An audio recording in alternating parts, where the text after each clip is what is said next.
Hey, this is Alex Lindsay, and I'm going to show you how to take advantage of your camera's ISO to take photos in the dark. Right here on the lab with Leo Laporte.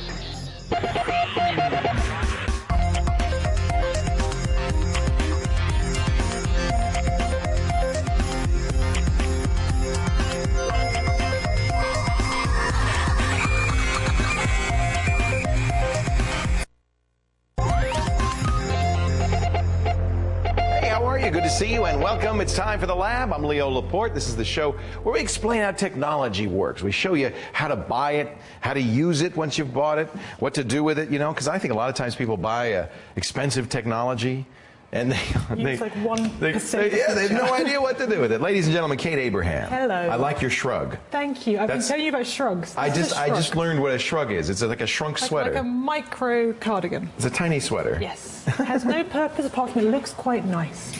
It's cute, actually. Yeah, I really like it. It's like a little mini cape.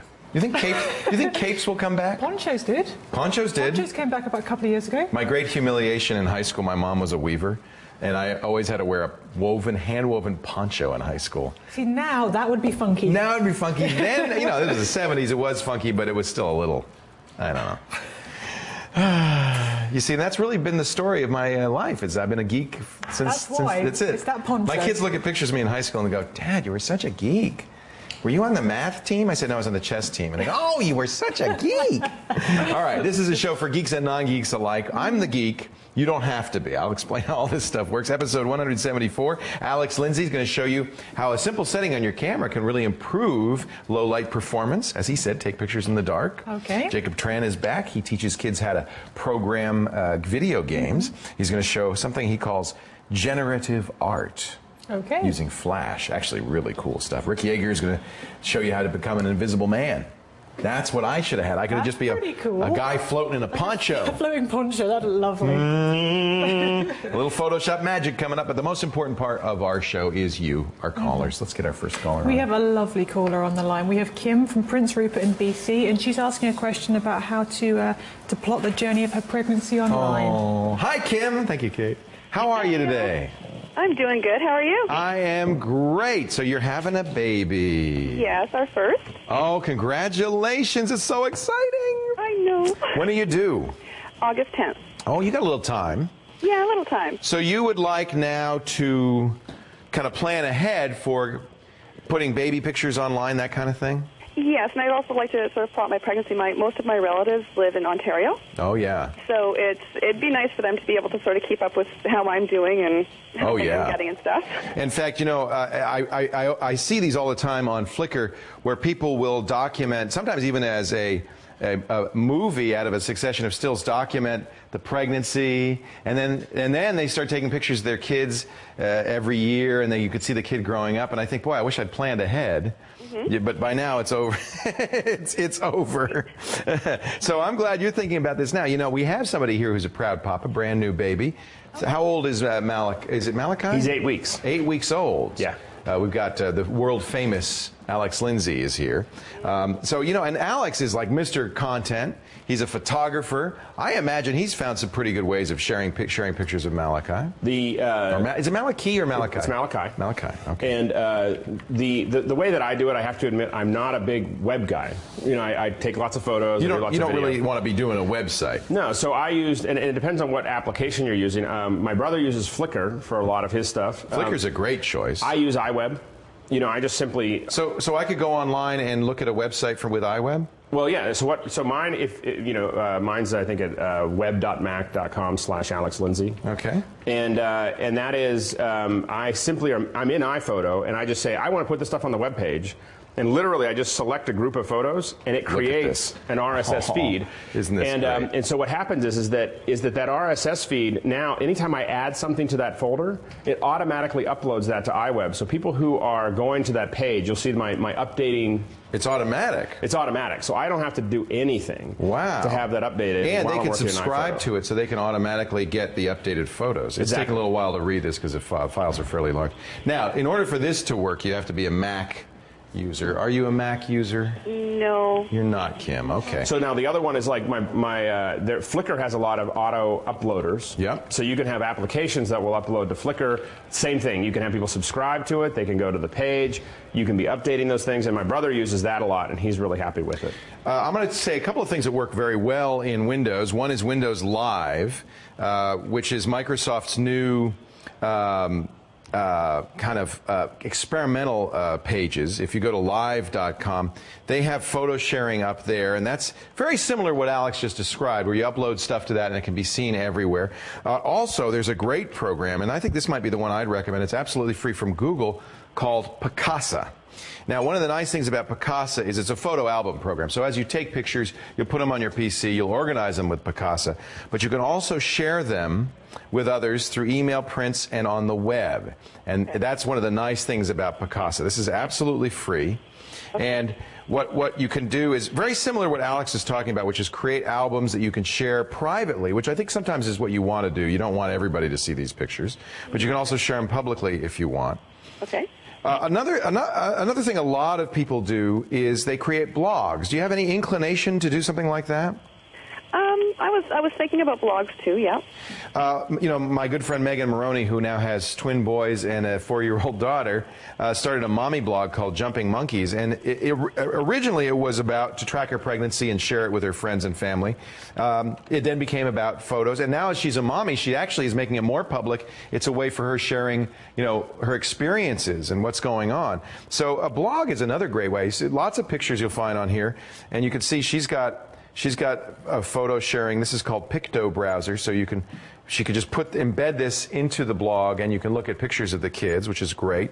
A blog takes a little more effort than doing it yourself. If you're going to do a blog, there are two sites I really like. One is Vox, VOX.com. Vox is very simple, so if you don't want to start to think about all this, Vox makes it easy to upload movies and pictures. It's a free blogging system, so it's a very simple system to use, and it has privacy levels, which I think are very important. You can have public, friends, or family, which means you can have the most private pictures. You know, the pictures of the birth or things you don't want anybody but family to see. You can lock those down. So Vox is really good for free blogging, and I think is going to give you all the tools you want. This is for somebody who doesn't want to, you know, I don't want to think about it. I just want to upload pictures. I want to upload videos. I'll probably be busy enough when the baby arrives. You will be. And I've told a number of new parents about Vox, and they seem to be very happy with it.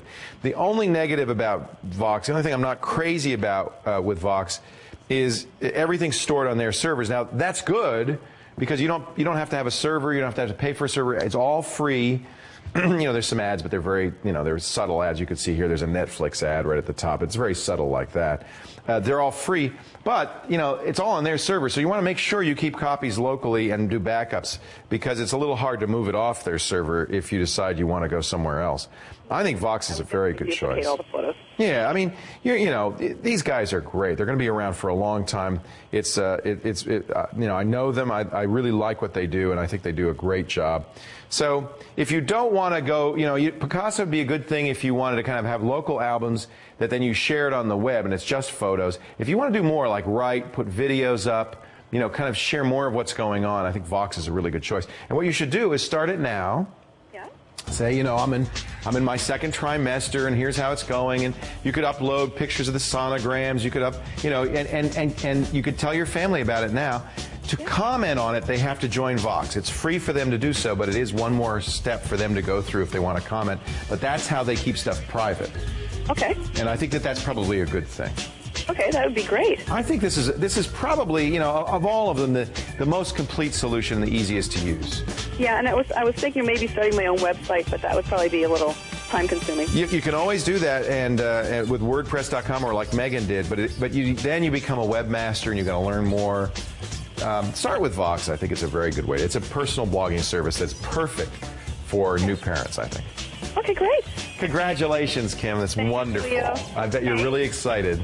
Yeah, could we get a signed picture of you? Yeah. That'd be awesome. Yeah, I'll sign it to you and the baby. That would be great. And then we can have it in our little keepsake album. Oh, I hope you have a nice little geek. Do you know if it's a boy or girl? Not yet. Are you going to find out, or is it going to be a surprise? Well, I think we may ask. It's hard not to.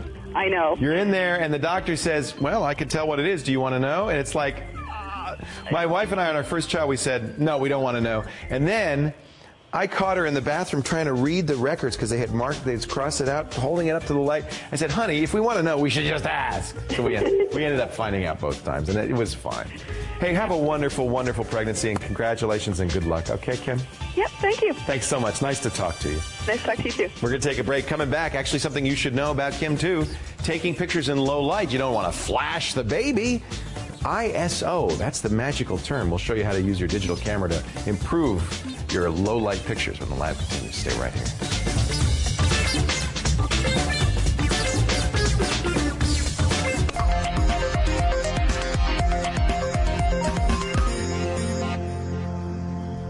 Alex and I are looking at cameras. Welcome back to the lab. Leo Laporte here from the Pixel Corps. Alex Lindsay. Hello, Alex. Hello. We're talking about something called ISO. Now, I remember in film, Right. when I used to shoot film, you'd get ASA. Right. You'd get ASA 400 would be a kind of a faster film. Right. You're going to shoot outside ASA 50. That was the film speed. How much? And it's very much ISO is trying to be exactly the same as far as of how sensitive it is. Okay, so the higher the number, the more sensitive, the more light, the less light it needs, the more sensitive the light it is. Exactly, and the big thing with when you're dealing with this is when we deal with film, we put a roll of film in, and you were stuck with 400 ASA. Yeah, and you had to set the camera, and that was it. And so what's now people are just starting to really get their head around, photographers who used film for a long time, is the idea that, you know what, I can just change my ISO as I'm working. So I can go to, I can shoot 100 ASA on this image and 1600 ASA or ISO on the next image. So now, this is something not all cameras could do, but more and more cameras can have settable ISOs. This is amazing. This is the G9, and this actually has an ISO dial on the top of the camera. Exactly, and which shows you how important they think this is. It's really become what they call the third dial. You really have, most people have always, affected to change your exposure. They work with shutter, they work with aperture, and ISO is now really a third dial, and to make it that prominent is a big deal. That's not been the case. I've never seen that before. Usually you have to dig deep into the menus and change it. And usually you leave it on auto, frankly, but maybe that's not the thing to do. Well, I like to have a little bit more control. Right. So I switch that back and forth all the time. Now this doesn't have a huge range. It looks like it goes from 60 to or 80 to 1,000. Well, that's a 1600. It'll go up to 1600. 1600. Oh yeah, there it is. And that's pretty good range. That's the average range right now. Now, if I shoot at 1600, why don't I just shoot at 1600 all the time? Here, I'll show you. Actually, I have an example. Seems like I'd be more flexible, and I just increase the shutter speed if I'm in bright light. Right. Here's an example. Now, what I did here is I took a series of photos. Okay. And I stopped down. So I changed the shutter speed. Yeah. At the same time, I was changing the ISO. So you increased the sensitivity, but you took a shorter exposure to make up for it. So the exposure is the same all the way. It's relatively close. Yeah. And what you're going to see here is, if we're looking at it right now, that's 100. That's 100 ISO. Okay. Here's 200 ISO. You see how we've added some grain? Okay. Let me zoom in a little bit more here, and you can see it. So here's 100, 200. Oh yeah. 400. Oh yeah. 800. Oh boy. 1600. Okay. So you see, that's what you're giving up. That's what you're giving up for that Holy sensitivity, cow. is that things start to get beat up. Now, when we zoom back out... Yeah, because that's where way zoom. But you're still looking at something that's one-to-one. You can see it. And you can still see that there's a lot of grain there. Now, the other thing to know is that the grain structure will be different between every camera. So... This G9, this was shot with the G9. Okay. And it's very grainy. Now, that's a grainy camera, if we jump to... This is 1600 as well. There's Malachi. Now this is 1600 ISO. So it doesn't look grainy at all. But that's shot with my 20D. Okay. So very, a lot of it has camera. to do with the size of the sensor. So like when you go to a full-size sensor, for instance, each of those little sensors are going to be more sensitive because they have more surface area to work with. And all we're doing here, the reason that it looks so grainy, is all we're doing here is we're turning the gain up. So we're just gaining, we're taking the image that comes into the sensor and just turning it up and just cranking it up, Yeah. and so that's why you're getting that grain. Now a camera like this, like for instance, the advantage of this is with a baby, you don't want to take a flash picture. It's going to lose its depth. It's going to flatten it out. It's going to bug the kid. But so this looks really good. If you look at this, this is 1600. This is 200. This is 1600. This is 1600. You can tell the difference, but you don't have to zoom in to really see it or make a big print. But the main thing is these were all shot very close in time together. I simply just made those adjustments while I was shooting, and I'm able to shoot in all those areas. Now, if you get a bigger camera, and I think that this, not just a bigger camera, I think that this is going, ISO and the sensitivity is going to be one of the things that we pay a lot of attention to in cameras. It's more important than your megapixels. Yeah. This is a 12 megapixel camera, but it's a smaller chip because it's a compact camera. Which means it's grainier. I would rather, to be honest with you, I'd rather have a 6 to 8 megapixel camera and have it be grainless. Right. That'd be much more important to me, and I think I think you're right. As people get used to it, I think that's what people we're going crazy with these megapixels. 10 megapixels, 12 megapixels, and it's not megapixels. The sensitivity of the image is going to make much more of a difference in your day-to-day shooting than the size of that image. Well, what's interesting is Canon, Nikon, and now Sony are all shipping cameras with full-size sensors, 35 millimeter size sensors, all of which would look much better even at high ISOs. Well, and some of them are really paying attention to that sensitivity. I haven't seen it yet, but I've heard that, for instance, the Nikon D300D or D300 is almost grainless at 1600. Wow. Very little grain at 3200. Wow. And now goes up to 6400. And we're going to see more and more of this. It is going to get to a point. Well, I mean, there's no light. You can't take a picture. Right. But I think we are going to get to a point where, 3 years from now, 4 years from now, even on these little cameras, you're going to shoot 1600 ISO and it's going to look almost as smooth as 100. Which means you probably do it all the time and just leave it there and have that sensitivity. So something to be aware of. You should look into your camera book and see where the ISO settings are, and you might want to try different ISO settings. It is a great way to avoid using flash. And I like to avoid flash. Who wants to use flash? I didn't even know if my flash worked after 2 or 3 years. I was like, I don't even know if it pops open. So, Alex Lindsay's at the Pixel Core. That's pixelcore.com, a great place to learn about photography, 3D imaging, 2D imaging, Photoshop, and a whole lot more. And then once you've learned to get work, this is a good time to join now through June. $50. One flat fee. Whenever you sign up, sooner you sign up, the more you're going to get. Pixelcore.com. Thank you, Alex. Really appreciate it. All right, we're going to come back and talk more in just a bit with you, our callers. But first, a close-up. By the way, very low ISO close-up.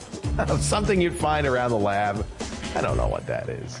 Can you figure it out? Tell you what, we'll zoom out, and we'll find out. I see a Z and an O. We'll find out when the lab... It's got to be a camera, right? When the lab continues. Well, I'll tell you what. Stick around. Welcome back to the lab. Before the break, we showed this cheesy little plastic camera, is my guess. Well, that's close. It's the Jack-specific iClops. Actually, that's kind of neat. It's a microscope that hooks up to your TV, and you can get close-ups of all sorts of stuff like he does with his macro lens. That's Sean Carruthers, and he takes those What the Tech pictures. Now, let's get another... viewer on the line here with a call. Do we have Kate? We are going to Newport Beach in California, and we have Tom on the line. Hey, Tom, how are you today? Hi, nice to talk to you, Leo. Great to talk to you. What can I do to help? Well, you're going to get me out of a problem. Okay. I cannot delete the messages from my computer.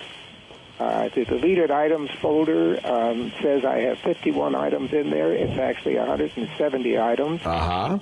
And the junk email folder says I have 1 item, and it's 4 items in there. Yep. When I tried to eliminate those messages, a dialog box come up that says message could not be displayed. Mm-hmm. You know the message already? Or yep.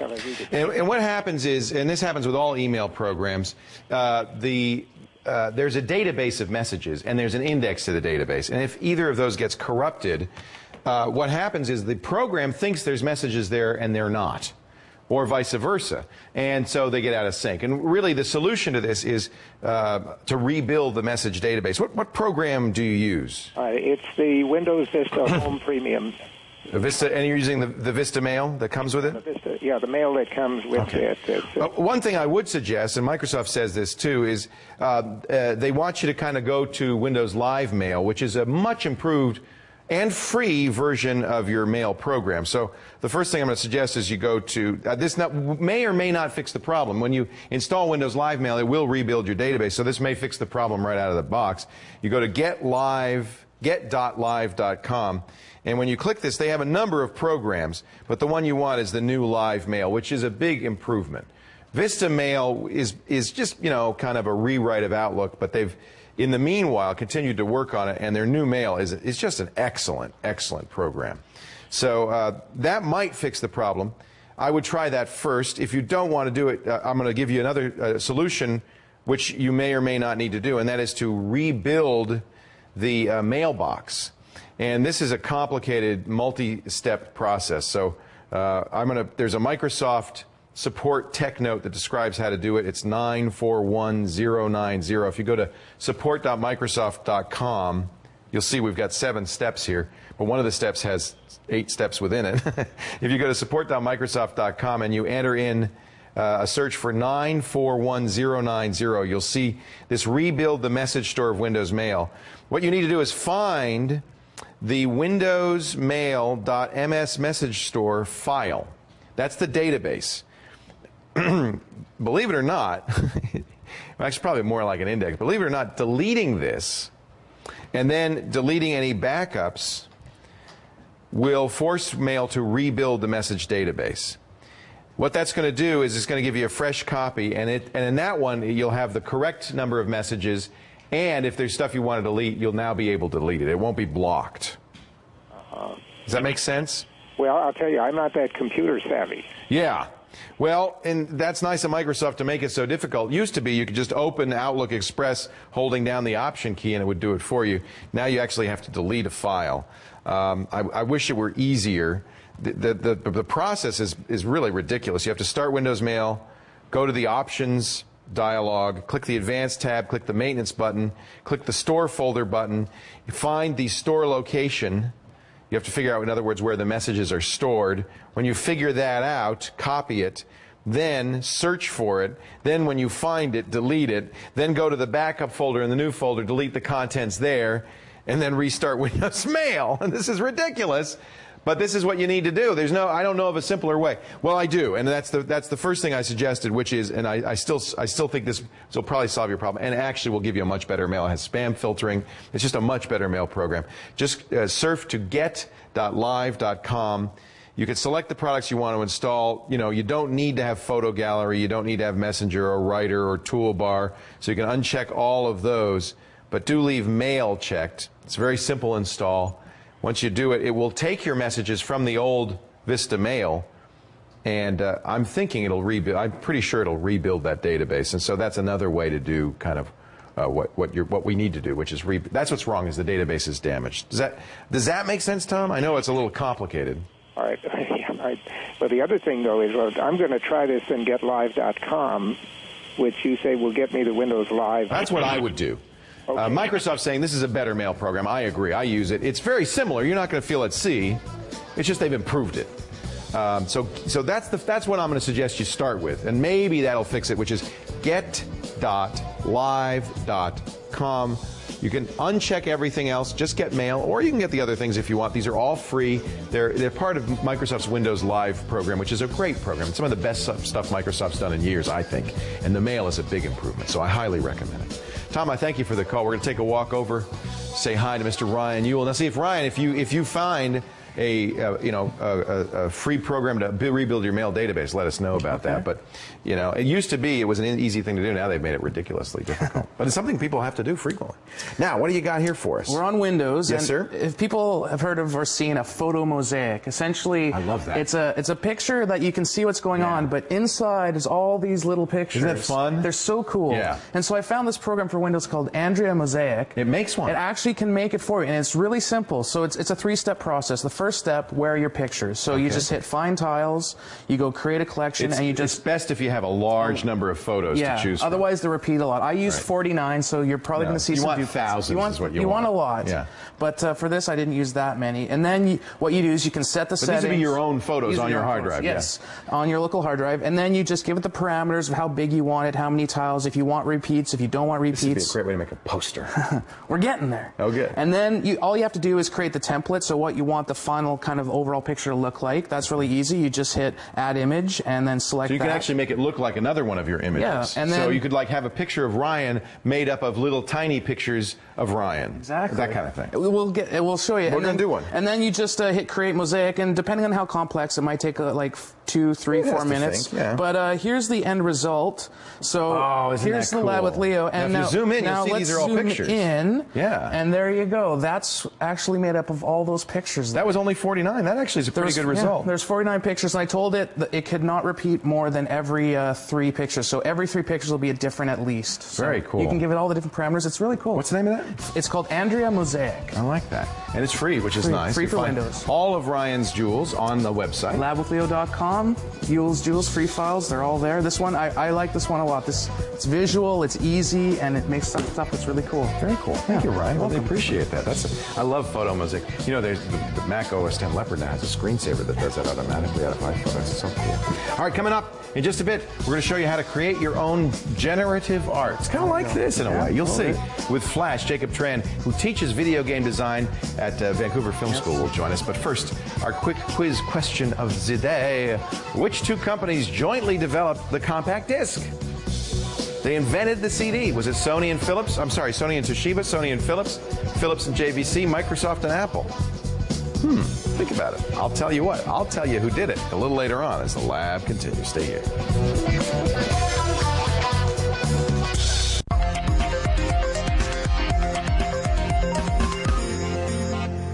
Welcome back to the lab. I'm Leo Laporte. Jacob Tran is here. We've had him on many times before. He is a game design instructor at Vancouver Film School. It's great to have you back, Jacob. It's a pleasure, Leo. You're going to talk us about something a little different, but related to what you do. You work a lot with Flash, I know. Generative art. What is that? Generative art. It's art that's created using complex computer algorithms. So it's not done by a human? That's right. So it's generated by the computer. And for me personally, what I try to do is I work in the field I work at, I'm often programming a lot, so I'm doing a lot of technical things. Right. So I'll take acrylic painting at Emily Carr, for example, just to keep that balance. Yeah, just to keep your visual life alive. Right. Yeah. But what if you could combine both of those 2 loves of your life? Cool. You know, the whole technical aspect of programming, as well as the visual, satisfaction you get from art. So that's what generative art is to me. It's basically anything that's produced by the computer using algorithms that's visual appealing. But still, a human starts it off, right? A human starting off what's going on. I mean, art is so subjective. I mean, what's art to me may not be art to you. And what I'm going to start out showing is a piece that's called Flash Your Own Jackson Pollock. So for those people who don't know who Jackson Pollock is, he's an artist. Some don't consider him a painter. Some consider him nothing at all.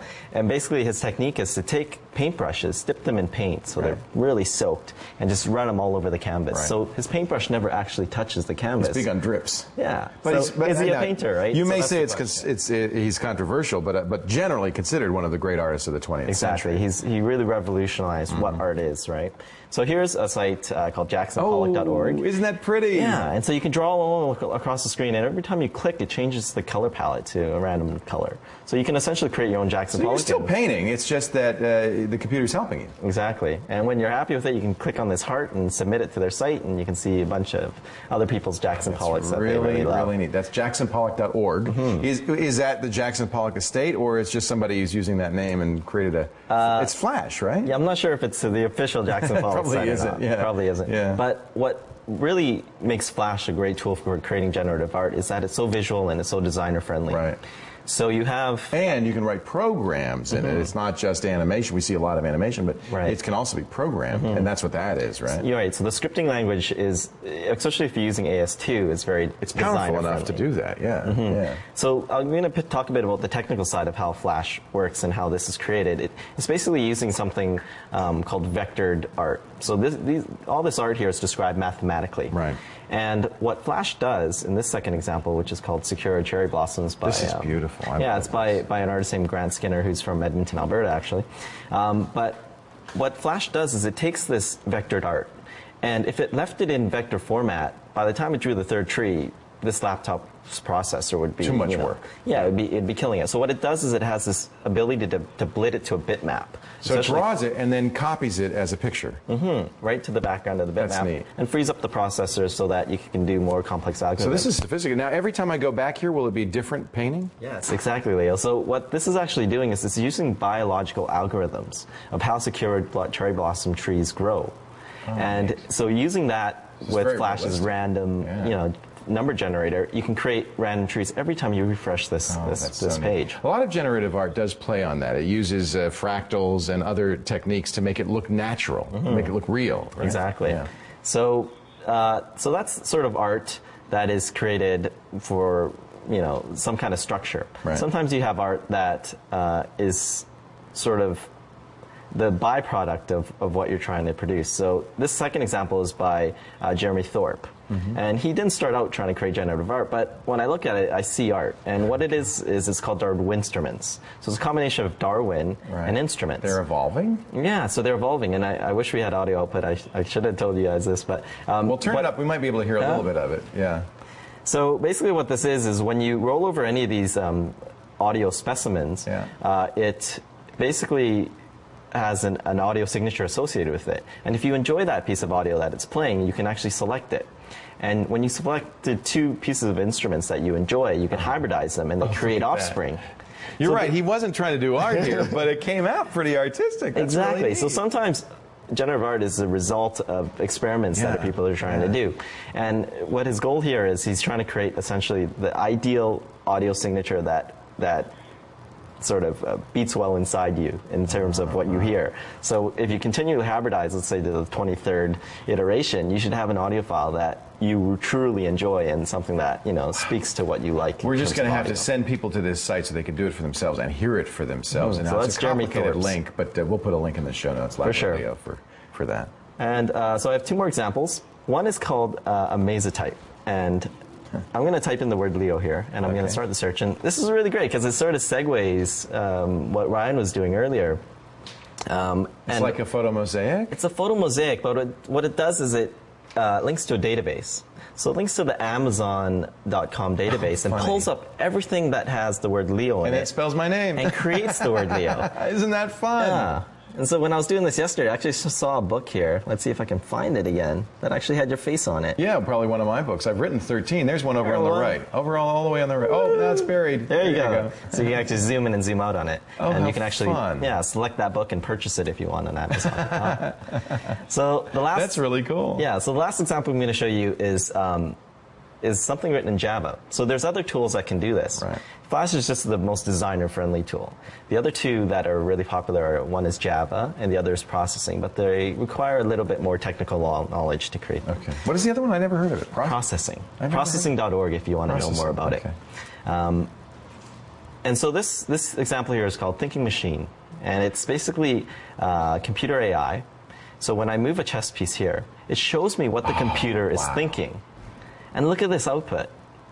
That's beautiful. Yeah, it's beautiful. Again, it's actually not supposed to be art. It's just generating traces where the computer's thinking, but it does come out beautifully, doesn't it? Exactly. It's like weaving. So it's showing the computer AI and what it's thinking. And that is cool. Again, there's a whole image gallery if you're interested in seeing what... That's Thinking Machine, is that what that is? Yeah, Thinking Machine. We have a bunch of different links on this one, and I think you're going to want to go to the site and get them all, because there's a lot of very interesting, fun, pretty stuff. Isn't that cool? You can get all of this at labwithleo.com. Labwithleo.com. Jacob Tran is a game design instructor and obviously an artist, too, at the Vancouver Film School. You have to be both to do that, don't you? Yeah, sure. It's a visual medium. Yeah. Thanks so much for coming in. His website is jacobtran.com. More of your calls coming up. The Lab continues right after these important short films made by great artists. Stay here.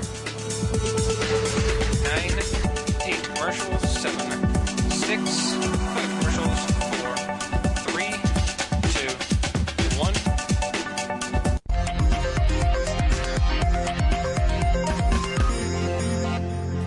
Hey, welcome back to the Lab with Leo. I'm Kate Abraham, and now it's time for my tip of the day. And check out my mini Big Ben. Now, do you find that your kids spend too much time with video games and you want to do more arts and crafts? papertoys.com could be the answer you are looking for. It's a really cool site. The idea is aimed at children and adults, and what it is, it has a number of templates of different things you can make. Now, the cool thing is, I mean, it doesn't have to be Big Ben, although that obviously is a nice Englishism there. It can be anything. What you'll do is you'll click through, and as you can see, you get the template. And what you want to then do is print this out. Now, the option you've got, it comes out on letter-sized paper, but what you could do is then enlarge it on a photocopier. And then what you do is you basically just cut out. This is the actual print that comes out. I don't know if you can see that there. So once it comes through, you can then basically just cut through that, and then you construct it, and you end up with this. Wow, you did a nice job. That's a lot of cutting. I think one thing you'd need to do actually is do it on card, because this is on paper, so it's a little bit flimsy, and obviously enlarge it would be kind of cool. Well, that's there really you cool. go. So yeah, it's called papertoys.com. I think kids would enjoy this. And, you know, if you built a whole bunch of them, you could have a whole town. There are tons of things on there. Yeah. You can build anything you like. Craig Surhit did that, though, not you. He has a child. It's training for his Give Craig son. credit where credit's due. Yeah. That's really cool. Yeah, Craig spent the morning doing this for me. Really? Yeah. Oh, he's good. There you go. So there we go. Papertoys.com. Thank you, Kay. Now, you got a call for me? I do. We're heading down to Melbourne, Victoria, and we have David. Great. Hi, David. Hi, Leo. How you doing? I'm great. How are you, mate? I'm wonderful. G'day, mate. How you going? Good day. Wait, we got to do the... Do people in Australia really say that? No, only to Americans. I know it. It's just one of those things, right? And I know you don't drink Foster's Lager, so there you go. We export that. What can I do to help you today? Yeah, Leo, first of all, I want to congratulate you. Great show. Call for Help was great before it, and all your podcasts. You've been keeping me going for quite a long time. So David, you're the greatest. Thank you so much. I appreciate that. No worries. So, yeah, what I'm trying to do, we're a Mac household. I've got two Macs, a laptop and a main iMac on a network. Okay. And I'm trying to look for a backup solution initially, and then maybe a media solution, service solution later. But mainly, what's available for Macs is a little bit limited. A lot of the NAS-type solutions, a lot of the RAID-type solutions are a bit limited.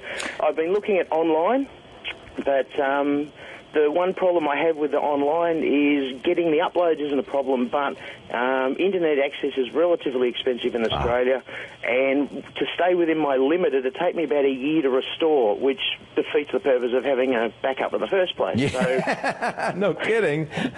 But you're on the right track, because really I don't think you're backed up unless you've got really two. You've got the local backup, which is quick and easy to make. And for that, an external hard drive is fine. You don't have to go crazy with that.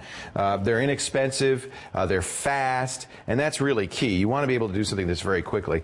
And then, that's not enough, because what if you have an earthquake, a fire, a flood? Your backups are right next to your computer. You're going to lose both. So it's very important to have off-site backup, something you take with you. Now, it could be a very simple thing that you could do is to have two external hard drives and take one to work every week.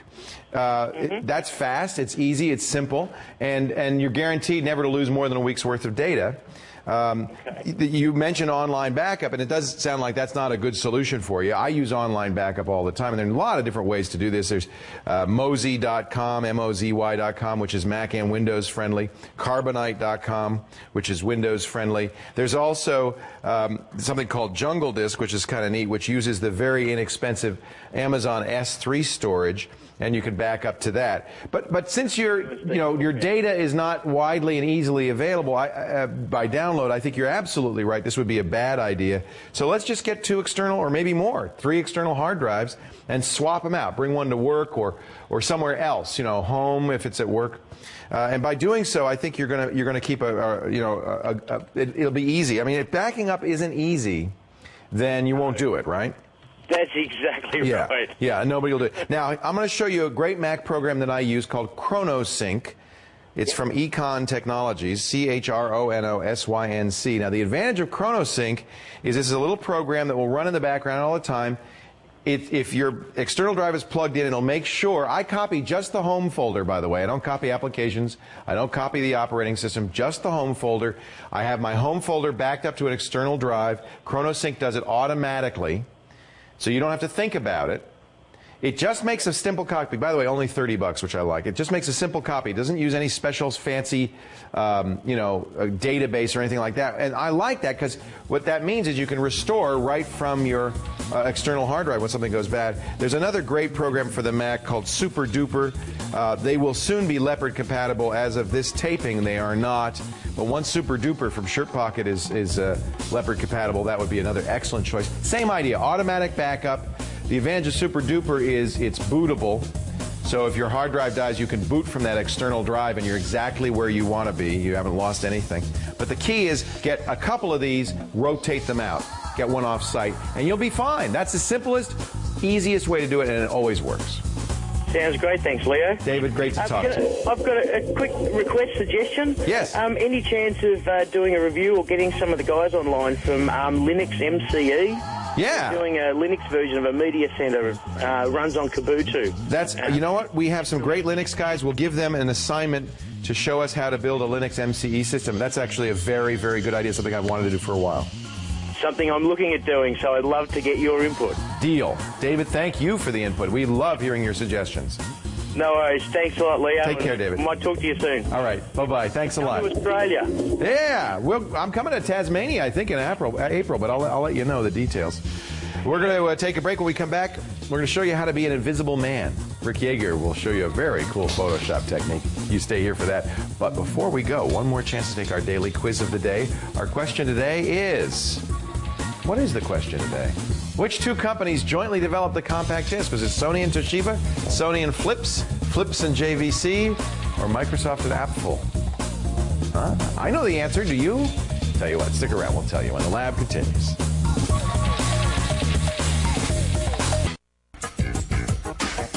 Welcome back to the break. Welcome back from the break to the lab.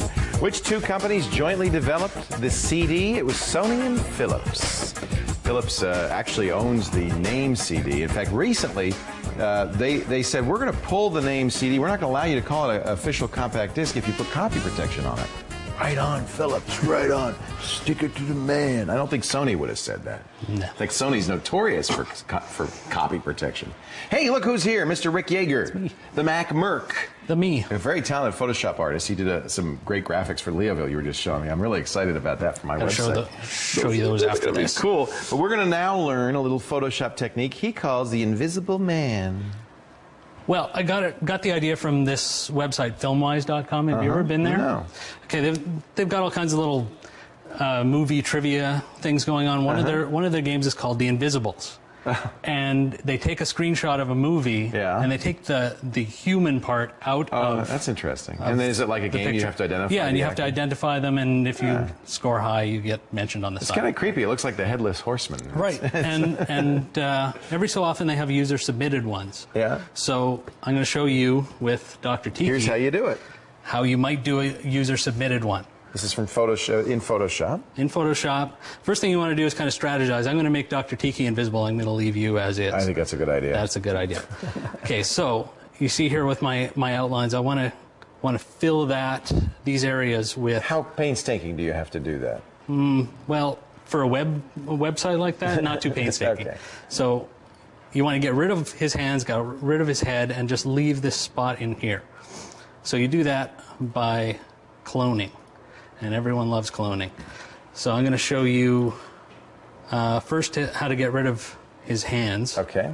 And you don't, like you said, you don't have to be too painstaking because we're going to clean it up. The clone tool allows you to sample the current layer and below, or all layers at once. So this allows me to put my strategy layer above my clone layer, and say, okay, I want to sample this gene area. Look at that. And I don't have to be too clean because what I'm going to do immediately after this. So you're cloning the gene over his hand. Yeah, it looks horrible, but what you can do after that is take the heal tool, sample the same area, and go over it again. It kind of smooths it out. And it makes it all birdie. Look at that. It actually looks pretty real. You have to be, if you do short strokes like that, though, sometimes you get the little, So right. But you gotta mix it up. Yeah, you got to mix it up and use that heal and clone together, and in the end, you get something like. When he took some time. When I took some time. It looked like. It looked like that. Oh, that's a little too far. That looked like a neck beard. There we go. There. Wow, you chopped his head off. Chopped his head off as well. So what you cloned is the shelf, and you need to do that because you don't know what's behind his head. Yeah, so you have to make that up. Yeah. And I choose a rather difficult image because it's got all kinds of little tchotchkes and knickknacks. You'd like a regular image behind that. Yeah, just a brick wall or something would be great. Yeah. So the next step is to fill in the inner clothing. The inner clothing. The inner clothing. It's like the inner child, but not quite. His hands are gone. His hands are gone. Kind of creepy. And we take a spot of the fabric right there. Okay. I'm going to copy merged, which allows me to copy through all the layers. Okay, all the layers are now copied. And I paste, and you see nothing because it pastes it right on top of the thing. Yeah, yeah. So if I select that again, it allows me to not only move it to where I want it, but if I hold down the Option key or the Alt key on the PC, make many copies. Makes many copies without making many layers, which can be annoying. Okay. So we want that one layer. He's looking more and more like Claude Rains. Okay. Yeah. And again, we're going to use the heel tool to clean up some of these edges. And then we mask. And the way I like to mask is to paint in rather than paint out. Oh, interesting. So you could go the other way where you like with a history brush kind of. Right. I like to paint along the outside. It's easier, huh? Because I know what I want to show. Right. But so it's harder to guess where everything is. And then once I'm done, how are we doing for time? You got 30 seconds. Okay. Is that enough? It's enough to show. Basically, I can fill that. Now we would heal the edges. Probably, and heal the edges, and then I can. Oh, I see. That's supposed to be the back of the shirt. Right. I guess if he's disappeared, you'd see the back of his shirt. Right. And in the end, if I can get it to show, you would see. Oh, you even added a label. You add a label. That's a nice touch. Yeah, if you check the show notes. You shaded it a little bit. Shade it with the dodge and burn tools and add the label and some of the stitching. You said that to Dr. Tiki. I think he'd be freaked out. I did say it. And what did he say? Said, you rock, Rick. So he's very supportive. That's creepy as hell is what I'd say. Yeah. I'm glad you did it to him, not me. All the details in the show notes. You could do this step by step. Do you want to do another? Show us something real quick? Or you look anxious. No, you look I'm like good. you haven't finished. I'm good. I'm good. You're good? Yeah. MacMerc.com. That's the place. Yes. If you want to find out more, he does tutorials like this all the time. They're really cool.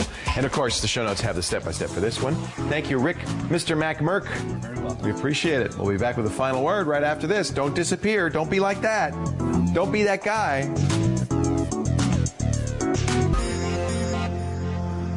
There's a party going on in that control room. I don't know what they're laughing about in there. It's probably laughing at us. Probably. Did I do the whole show with my fly down? Exactly. That has happened. I'm not going to tell you which show, so you can't go back and look. Nice.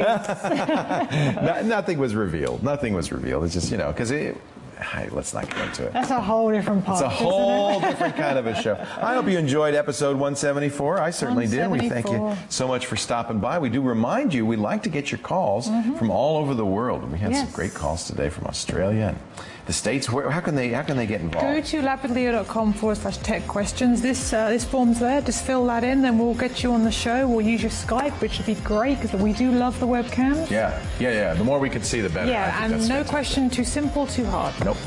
Well, why do you do that? I keep challenging you. There are questions that are too hard. Don't ask those. The simple ones, please. The really tough ones are the best. You can find Kate's blog there, Sean's blog there, lots of show notes. It's a great website, labwithleo.com. We do thank you for being here. Tell your friends. We'll see you next time.